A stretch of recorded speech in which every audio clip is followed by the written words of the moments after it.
Hello everyone, welcome back to career study Adda. कैसे हैं आप सब? आई होप आप सब अच्छे होंगे और खुश होंगे। तो दोस्तों, आज हम बात करेंगे अटेस्टेशन फॉर्म के बारे में, जिसे हिंदी में अभिप्रमाणन फॉर्म भी बोला जाता है। तो चलिए फिर आगे देख लेते हैं इस फॉर्म को कैसे फिल करना है, क्योंकि काफ़ी लोगों के रिज़ल्ट आ चुके हैं और काफ़ी लोगों के आने वाले हैं। तो उन सब के लिए ये फॉर्म बहुत ज़रूरी होता है फिल करना। तो कैसे फिल करना है ताकि आपसे कोई गलती ना हो पाए, वो सारी चीज़ें मैं आपको इसी वीडियो में बताऊंगी। तो वीडियो को पूरा ज़रूर देखिए, क्योंकि लास्ट तक मैं चीज़ें बता रही हूँ। आप लोग वीडियो को बीच में स्किप कर देते हैं, इसलिए आपकी वो मिस्टेक हो जाती है, जैसा कि फ़िज़िकल वेरिफिकेशन के दौरान बहुत लोगों से हुई है। मैंने पहले भी बोला था वीडियो को पूरा देखें, एक एक चीज़ मैंने बताई थी, क्या क्या लेकर के जाना है, क्या नहीं लेकर के जाना है। इसके बाद भी लोगों ने भूल की है, तो प्लीज़ वीडियो को पूरा देखें। थोड़ा लंबा हो जाएगा, तो थोड़ा सा एडजस्टमेंट आप भी कर लें। तो जैसे ही आप फॉर्म को डाउनलोड करते हैं और इसकी कॉपी निकलवाते हैं फिल करने के लिए, तो ऐसा कुछ इंटरफेस आपके सामने आता है। ठीक है, ये लिखा होता है यहाँ पे, जो लिखा हुआ है पासपोर्ट साइज़ फ़ोटो, मतलब आपको यहाँ पे एक पासपोर्ट साइज़ फ़ोटो लगानी है अपनी। ठीक है, चेतावनी या वार्निंग्स लिखी हुई हैं। तो वार्निंग्स ये लिखी हुई हैं कि अगर आप इसमें कोई भी गलत इंफॉर्मेशन देते हैं तो उसके लिए आप खुद जिम्मेदार होंगे। ठीक है, और वो वहाँ पे आपको कोई भी प्रॉब्लम क्रिएट कर सकता है। तो ठीक है, कोई भी चीज़ें आपको यहाँ पे गलत नहीं देनी है, कोई भी इंफॉर्मेशन आपको गलत नहीं देनी है। ठीक है, ये यहाँ पे चेतावनी लिखी हुई है। चलिए अब देखते हैं फॉर्म को फिल कैसे करना है। ठीक है, मैंने यहाँ पे फॉर्म को फिल करके भी बताया है। मैंने काफ़ी जगह फॉर्म फिलिंग की है ताकि आप लोगों को बहुत अच्छे तरीके से समझ में आ जाए। ठीक है, चलिए फर्स्ट पॉइंट पे आते हैं। फर्स्ट पॉइंट लिखा हुआ है, पूरे नाम के साथ उपनाम भी सुस्पष्ट अक्षरों में यदि कोई हो, यदि आपने अपने नाम या उपनाम के किसी अंश को किसी भी समय जोड़ा या तोड़ा है तो उसे भी लिखें। ठीक है, अब इसका मतलब क्या है, यहाँ पर लिखा है नाम और यहाँ पर लिखा हुआ है उपनाम। ठीक है, यहाँ पर लिखा हुआ है नाम, यहाँ पर लिखा हुआ है उपनाम। नाम का मतलब होगा जो आपका नेम है। ठीक है, जैसे आपका नेम है रिया, तो आपने यहाँ पे लिख दिया रिया। ठीक है, उपनाम होता है आपका सरनेम क्या है, तो सरनेम आपका शुक्ला है मान लीजिए, तो आपने शुक्ला लिख दिया। ठीक है, अब देखिए यहाँ पे उपनाम पे ये चीज़ बोला गया है, जैसे कुछ लोगों के लड़कों के कुछ के नाम होते हैं कि मतलब लड़कों के नाम के आगे ना कुमार लगा होता है, लड़कों के नाम के बाद और सरनेम के पहले। तो वो चीज़ भी आपको यहाँ उपनाम में मेंशन करनी है, ये इस चीज़ के लिए बोला गया है। ठीक है, चलिए अब आते हैं सेकंड नंबर के पॉइंट में। तो सेकंड नंबर का पॉइंट जो है उसमें ये लिखा हुआ है, पूर्ण वर्तमान पता जैसे गांव, थाना, जिला या मकान नंबर, लेन, स्ट्रीट, रोड और टाउन। ठीक है, तो यहाँ पे आपको क्या लिखना है, यहाँ पे आपको वो एड्रेस लिखना है जहाँ पे अभी आप रह रहे हैं। ठीक है, जैसे फॉर एग्जांपल मैंने यहाँ पे लिखा हुआ है C21 निगाही सिंगरौली। ठीक है, जैसे कि मान लीजिए ये जो रिया शुक्ला है वो अभी निगाही सिंगरौली में रह रही हैं। ठीक है, तो ये इनका क्या हो गया, वर्तमान एड्रेस हो गया। ठीक है, वर्तमान पता हो गया। तो ये चीज़ आपको लिखनी है कि अभी आप कहाँ पे रह रहे हैं, उस चीज़ का एड्रेस आपको यहाँ पर लिखना है। ठीक है, इसके बाद देखिए, इसके बाद आते हैं अपन थर्ड नंबर के पॉइंट में। तो थर्ड नंबर पॉइंट में लिखा हुआ घर का पता, जैसे गांव, थाना, जिला, मकान नंबर, मतलब आपको यहाँ पे अपना परमानेंटली एड्रेस लिखना है। ठीक है, जैसे मान लीजिए जो ये रिया शुक्ला है ये यहाँ पे निगाही सिंगरौली में रहती हैं। ठीक है, यहाँ पे मान लीजिए इनके पापा एनसीएल में ही जॉब करते हैं, कुछ भी है तो यहाँ पे रहती हैं। ठीक है, लेकिन ये है कहाँ से, पटना बिहार से बिलोंग करती हैं। तो इन्हें अपना जो घर का पूरा पता है वो क्या लिखना पड़ेगा, यहाँ पे पटना बिहार। ठीक है, लिए अब आते हैं नेक्स्ट पॉइंट पे। अब मैं ये जो चीज़ें ये मैं पूरी नहीं पढ़ूंगी क्योंकि इसमें बहुत टाइम कंज्यूम हो रहा है। ठीक है, तो देखिए यहाँ पे लिखा हुआ है क्या, अब यहाँ पे परमानेंटली एड्रेस डालने के बाद यहाँ पे ये पूछ रहा है क्या आप पाकिस्तान के मूल निवासी हैं। ठीक है, अगर हैं तो उस देश का पता दीजिए और भारतीय संघ प्रवचन की तिथि दीजिए कि आप यहाँ पे कब आएँ। ठीक है, अगर आप नहीं हैं, मोस्ट प्रॉब्ली चांसेस है ना होने के, तो यहाँ पे आपको नहीं लिख देना है। जो फॉर्म इसको फिल कर रहे हैं यहाँ पे आपको क्या लिख देना, नहीं। ठीक है, अब नेक्स्ट पॉइंट क्या बोल रहा है, नेक्स्ट पॉइंट ये बोल रहा है कि अगर लास्ट 5 ईयर्स में, ठीक है, लास्ट 5 ईयर्स में आप जहाँ भी 1 साल से ज़्यादा रहे हैं तो उस जगह की आपको इन्फॉर्मेशन देनी है। ठीक है, क्या क्या देना है इन्फॉर्मेशन में, कब से कब तक, मतलब कब से आप रहे हैं, कब तक रहे, किस डेट से रहे, किस डेट तक रहे हैं, ठीक है। उस जगह का नाम क्या है, जो भी था स्थान के ज़िले का मुख्यालय का नाम, जिस भी आप डिस्ट्रिक्ट या ज़िले में रहे हैं वहाँ का नाम लिखना है, ठीक है। सेकंड चीज़ और यहाँ पे जो दी हुई है वो ये दी हुई है कि यदि आप विदेश में रहे हैं, ठीक है ना, इसमें पाकिस्तान को भी इंक्लूड किया गया है कि लास्ट 5 ईयर्स में अगर आप विदेश में भी रहे हैं तो वहाँ की भी इंफॉर्मेशन आपको यहाँ पे फिल करनी है। वहाँ भी की इंफॉर्मेशन में क्या फिल करना है, कब से, कौन सी डेट से, ठीक है, कौन सी डेट से कब तक, ये चीज़ें फिल करनी है। किस जगह में रहे आप, उस जगह का नाम, और यहाँ पर उस ज़िले का नाम फिल करना है, ठीक है। चलिए अब देखते हैं नेक्स्ट पॉइंट। तो नेक्स्ट पॉइंट में क्या है, यहाँ पर लिखा हुआ है नाम, ठीक है। नाम में क्या क्या लिखना है ये देखिए। पहले देखिए यहाँ पे लिखा हुआ है पिता, मतलब आपको पिताजी का यहाँ पे नाम लिखना है, ठीक है। जन्म से या अधिवास से राष्ट्रीयता, मतलब कि वो क्या है, ठीक है। जन्म से तो सीधी सी बात है, भारतीय है, तो यहाँ पे आपको क्या लिखना है, भारतीय, ठीक है, या इंडियन जिसे बोलते हैं, ठीक है। अब जन्म स्थान, मतलब आपके पापा का जहाँ पे भी बर्थ प्लेस हुआ है ना, देखिए क्या होता है, कभी कभी हमारा बर्थ प्लेस अलग होता है और हम रहते कहीं और हैं, ठीक है। तो यहाँ पे क्या लिखना है आपको, यहाँ पे बर्थ प्लेस लिखना है जहाँ पे आपके पापा ने जन्म लिया है, ठीक है। चलिए यहाँ पे अगर वो बिज़नेस करते हैं तो बिजनेसमैन लिखिए, जो भी बिज़नेस करते हैं, ठीक है। अगर वो किसी, जैसे मान लीजिए किसी के पापा टीचर है, तो यहाँ पे आपको क्या फिल करना है कि टीचर है, ठीक है। यहाँ पे आपको क्या फिल करना है, यहाँ पे आपको वर्तमान एड्रेस फिल करना है जहाँ पे अभी आपके पापा रह रहे हैं, ठीक है। और यहाँ पे परमानेंटली एड्रेस यहाँ पे आपको फिल करना है, ठीक है। तो पापा की इन्फॉर्मेशन हो गई, मतलब पिताजी की इन्फॉर्मेशन हो गई। अब किसकी इन्फॉर्मेशन आपको फिल करनी है, मम्मी की, माताजी की, ठीक है। तो जो भी मम्मी का आपके नाम है तो यहाँ पे आप लिखिए, ठीक है। अगर मतलब जन्म से, सीधी सी बात है, भारतीय, यहाँ पे आपको इंडियन लिखना है, जन्म स्थान उनका बर्थ प्लेस लिखना है, ठीक है। यहाँ पर आपको उनकी क्या लिखनी है, अगर वो जॉब करती हैं तो वो लिखिए, अदरवाइज आप हाउस वाइफ लिख दीजिए, ठीक है। यहाँ पे वर्तमान एड्रेस और घर का पता। अब देखिए अगर यहाँ पे ना एड्रेस सेम है, जैसे यहाँ पे जो भी पापा का एड्रेस है वही मम्मा का एड्रेस है, वही आपके मतलब भाई बहन का सबका एड्रेस है, तो आपको क्या करना है, सिर्फ एक बार लिखना है और यहाँ पर आपको डू करते जाना है, ठीक है। तो इससे क्या होगा, जो चीज़ें आप इन्हें यहाँ पे लिखी है ना, ये सारी चीज़ें आपको दोबारा नहीं लिखनी पड़ेंगी, ठीक है।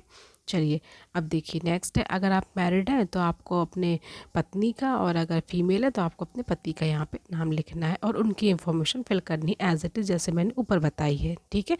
उसके बाद भाई का लिखना है, अगर जितने भी भाई हैं, देखिए अगर मान लीजिए आपके एक से ज़्यादा भाई हैं, ठीक है, तो आपको इसी कॉलम में उनकी इन्फॉर्मेशन फिल करनी है, ठीक है। यहाँ पे सिर्फ नाम तो आपको लिखना ही पड़ेगा, ठीक है।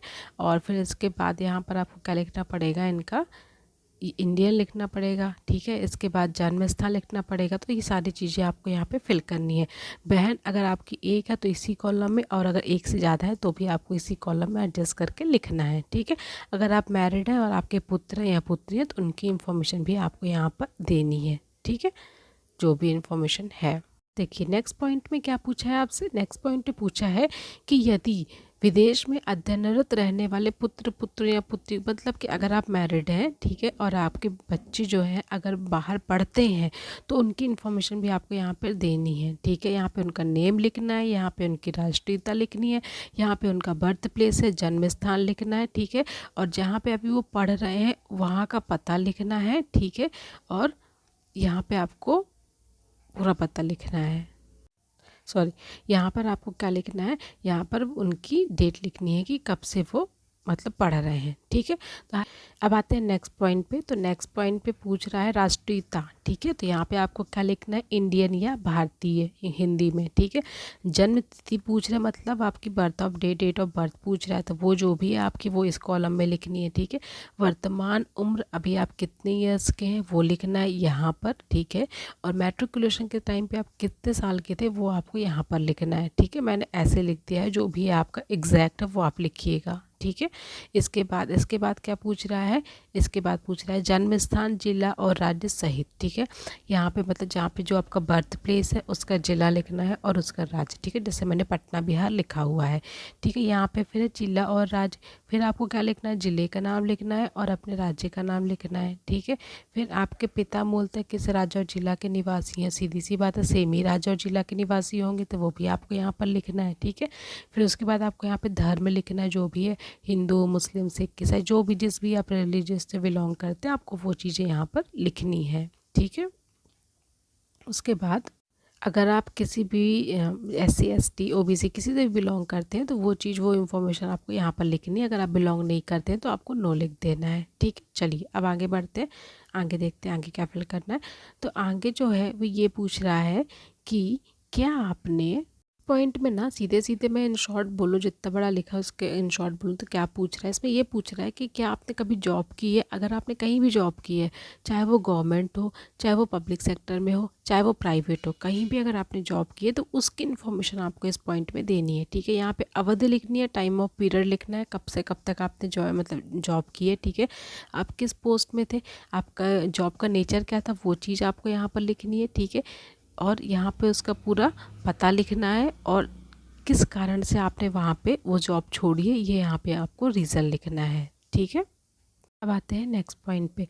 तो नेक्स्ट पॉइंट बोल रहा है कि आपने जो शैक्षणिक योग्यता ली है, मतलब कि 10th क्लास से लेकर के आपने जो क्वालिफिकेशन है आपके पास, 10th हो गया, 12th हो गया, उसके बाद किसी ने ITI किया होगा, किसी ने डिप्लोमा लिया होगा, किसी ने अप्रेंटिसशिप की होगी। ठीक है, तो किसी ने हायर एजुकेशन भी ली होंगी, तो वो सारी इन्फॉर्मेशन आपको यहाँ पर फिल करनी है। ठीक है, यहाँ पे आपको लिखना है आपने कौन सी एग्ज़ाम की बात कर रहे हैं, जैसे यहाँ पे 10th हो गया, 12th हो गया, किसी भी एग्ज़ाम का। ठीक है, यहाँ पे आपको उसका जो बोर्ड था, MP बोर्ड था, CBSE ICSE जो भी बोर्ड था, जो भी यूनिवर्सिटी थी, उस चीज़ का नाम लिखना है आपको। ठीक है, और यहाँ पे आपको ईयर लिखना है। ठीक है, यहाँ पे आपको ये चीज़ें फिल करनी है। इसके बाद देखिए, इसके बाद क्या लिखा हुआ है, के बाद है कि क्या आप कभी गिरफ्तार किए गए हैं। अगर हाँ तो आपको हाँ में टिक करना, अगर नहीं तो आपको नहीं में टिक करना है, हाँ को काट देना है। ठीक है, क्या आपका कभी चालान हुआ है, जैसा भी है, हाँ नहीं उस पर आपको टिक करना है।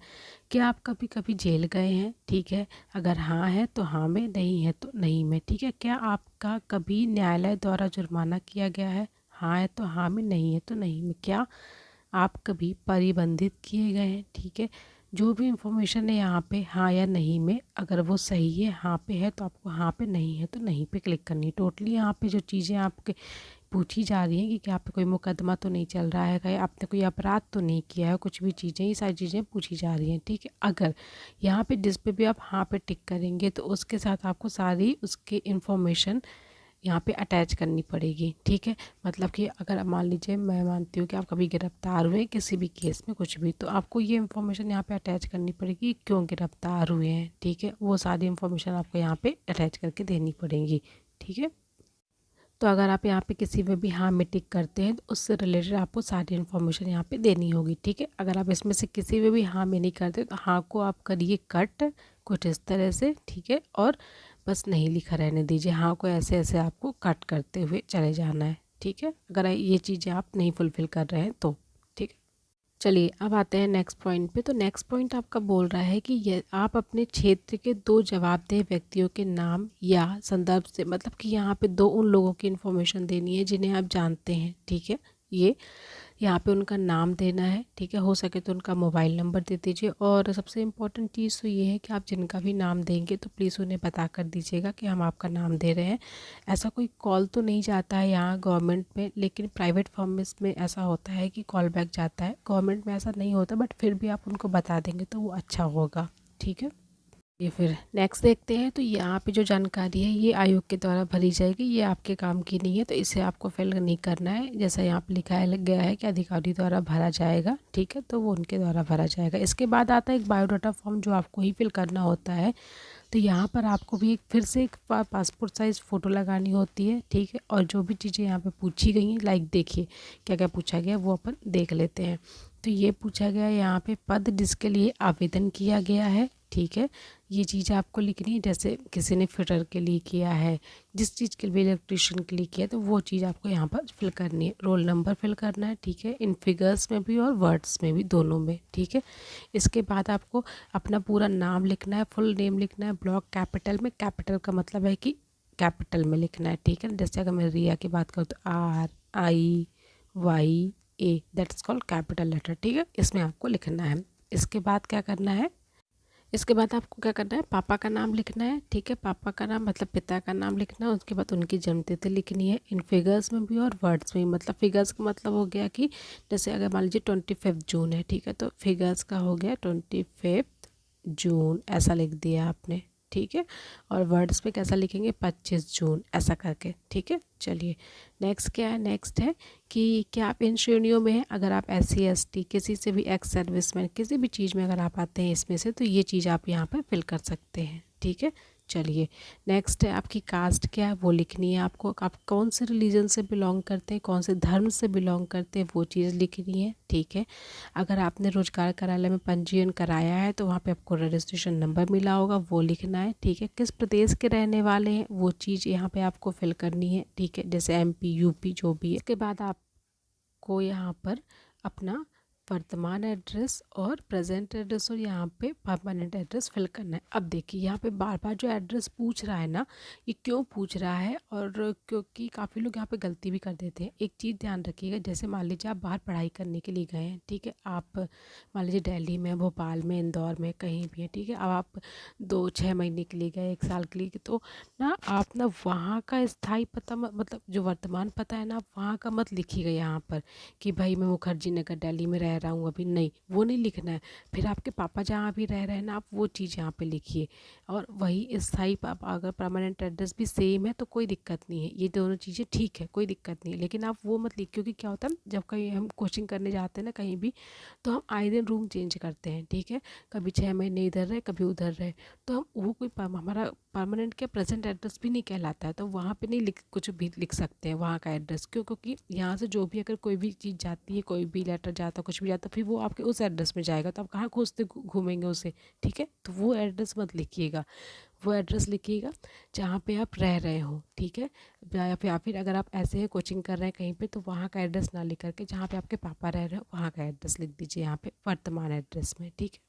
इसके बाद अगेन कॉलम आता है एजुकेशन क्वालिफिकेशन का, ठीक है। तो यहाँ पर फिर से आपको कुछ इन्फॉर्मेशन फिल करनी है। अगर आपने जनरल जो भी ली हुई है एजुकेशन वो फिल करनी है, ठीक है। विश्वविद्यालय का नाम, उत्तीर्ण करने का वर्ष, कुल प्राप्तांक, श्रेणी, प्राप्तांकों का प्रतिशत, वो अगर आपके पास कोई टेक्नीशियन की डिग्री है तो उसकी इन्फॉर्मेशन आपको यहाँ पर फिल करनी है, ठीक है। उसके बाद चलिए अब देखते हैं नेक्स्ट क्या है। तो नेक्स्ट में है अनुभव। अगर आपके पास एक्सपीरियंस है, ठीक है, आपने कहीं जॉब किया है, उस चीज़ का एक्सपीरियंस है, तो वहाँ का आपको लिखना पड़ेगा, वहाँ का आपको एड्रेस लिखना पड़ेगा, कब से आपने किया है, कब तक किया है, ठीक है, किस पोस्ट में किया है वो लिखिए यहाँ पर। और जो भी वहाँ पे जो नेचर था, मतलब आपके काम करने का क्या नेचर था, जैसे कि अगर मैं बोलूँ तो आप मतलब अकाउंटेंट एज अकाउंटेंट वर्क कर रहे थे, एज अकाउंटेंट वर्क कर रहे थे, या आप एज अ सेल्समैन वर्क कर रहे थे, जो भी कर रहे थे, तो आपको वो चीज़ यहाँ पर लिखनी है, ठीक है। चलिए इसके बाद अन्य उपलब्धियाँ, मतलब इसके अलावा भी अगर आपको लगता है आपने कोई आज कुछ चीज़ें अचीव की हैं कहीं भी, जैसे कुछ लोग स्पोर्ट्स में होते हैं, ठीक है, तो वो नेशनल तक खेलने जाते हैं, तो ऐसा कुछ भी अगर आपने अचीव किया है तो वो चीज़ें आप यहाँ पर मैंशन कर सकते हैं, ठीक है। अगर आपकी शादी हो गई है तो आपको यहाँ पे मैरिड लिखना है, अगर आपकी नहीं हुई है तो यहाँ पे आपको अनमैरिड लिखना है, ठीक है। परिवार के सदस्यों का विवरण, तो यहाँ पे फिर से आपको जो भी आपके फैमिली में आते हैं उन मेंबर्स का सारी इन्फॉर्मेशन यहाँ पर आपको देनी है, ठीक है। नाम देना है, उनकी एज बतानी है, ठीक है, और रिलेशन बताना है, पापा मम्मी भाई बहन जो भी हैं उनके साथ का, ठीक है। और वो लोग क्या करते हैं, भाई बहन स्टूडेंट है तो आप स्टूडेंट लिख दीजिए, कोई दिक्कत नहीं है, ठीक है। फिर नेक्स्ट पॉइंट बोलता है कि अगर कोई भी आपको कोई रिलेशन का है वो कोल इंडिया में वर्क करता है तो आप उनके बारे में इंफॉर्मेशन दीजिए, ठीक है। अगर है तो, नहीं है तो कोई बात नहीं, ठीक है। यदि फिर नेक्स्ट पॉइंट है कि क्या आपके विरुद्ध कोई आपराधिक मामला न्यायालय में लंबित है, अगर है तो संक्षिप्त में विवरण दें, ठीक है। अगर कोई भी कोर्ट केस चल रहा है, कुछ भी चल रहा है, तो आपको यहाँ पर उसकी इन्फॉर्मेशन देनी होगी, ठीक है। चलिए फिर क्या है, फिर यहाँ पर आपको प्लेस लिख देना है, ठीक है, दिनांक लिख देनी है, डेट लिख देनी है, यहाँ पे आपको साइन कर देने हैं, ठीक है। और इस तरीके से आपका ये पूरा फॉर्म फिल हो जाता है। होप आपको समझ में आ गया होगा कि अटेस्टेशन फॉर्म को कैसे फिल करना है, क्या चीज़ें कहाँ पर लिखनी है। अगर इसके बाद भी आपको समझ में ज़रा सा भी नहीं आया है तो मैंने एक फॉर्म फिल किया है यहाँ पे, ये इंग्लिश में है ताकि जो लोग इंग्लिश मीडियम से हैं उन्हें दिक्कत ना हो, इसलिए मैंने हिंदी और इंग्लिश दोनों में वीडियो को बनाया है। तो यहाँ पर मैंने इंग्लिश में भी फॉर्म फिल किया है। अब मैंने एक बार हिंदी में इस चीज़ को समझा दिया है तो आपको बहुत ईजिली समझ में आ जाएगा, बस आपको एक बार चेक कर लेना है, ठीक है। यहाँ पर मैंने सारी इन्फॉर्मेशन फिल की हुई है कि क्या कैसे कहाँ पर फिल करना है, तो आप चाहें तो इसे भी एक बार देख सकते हैं, पूरी इन्फॉर्मेशन है यहाँ पे। जैसे यहाँ पे जो भी पूछा गया था तो सारी इन्फॉर्मेशन यहाँ पे फिल है, ये देखिए। तो अगर आप चाहें तो इसे भी कंसीडर कर सकते हैं। और ताकि आपको इंग्लिश और हिंदी किसी भी चीज़ का इशू नहीं आएगा। तो आपको अगर हिंदी मीडियम वालों को नहीं समझ में आ रहा है तो इंग्लिश तो हिंदी का देखिए, और इंग्लिश मीडियम वालों को नहीं समझ में आ रहा है तो आप इससे भी फिल देख सकते हैं पूरा। ठीक है, ये मैंने पूरा यहाँ पर फिल किया हुआ है, आप इसे पॉज कर करके एक चीज़ को अच्छे से देख सकते हैं। देखो यार, ये जो वीडियोस होते हैं ना, जब ऐसा कोई वीडियो बनता है तो थोड़ा सा लंबा तो हो ही जाता है, क्योंकि यहाँ पे एक एक इन्फॉर्मेशन देनी पड़ती है और कोई भी इन्फॉर्मेशन हम छोड़ नहीं सकते, क्योंकि एक भी इन्फॉर्मेशन अगर छोड़ देंगे ना तो फिर आपको ही दिक्कत होगी आगे। ठीक है, तो थोड़ा सा पेशेंस रखा करो और वीडियो को पूरा देखा करो, आपके लिए ही बनाए जाते हैं ताकि आपसे कोई गलती ना हो, क्योंकि आज की डेट में जॉब मिलना बहुत मुश्किल है।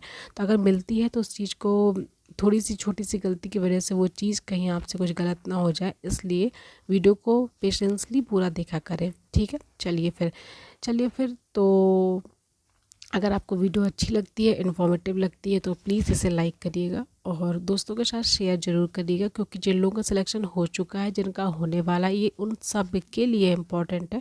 और अगर मैं एक बात बोलूँ तो ये सिर्फ एनसीएल वालों का ऐसा अटेस्टेशन फॉर्म नहीं भरा जाता है। कोई भी गवर्नमेंट एम्प्लॉय होता है, जब वो ज्वाइनिंग लेटर उसका आता है तो उसको अटेस्टेशन फॉर्म ऐसे ही फिल करना होता है। ठीक है, तो आप इसे ज़्यादा से ज़्यादा शेयर करें ताकि हर एक बच्चे के पास ये इन्फॉर्मेशन पहुँच सके और उनको पता चल सके कि कैसे फॉर्म को फिल करना है। ठीक है, चलिए फिर सब्सक्राइब करना बिल्कुल भी मत भूलिएगा। Thank you for watching.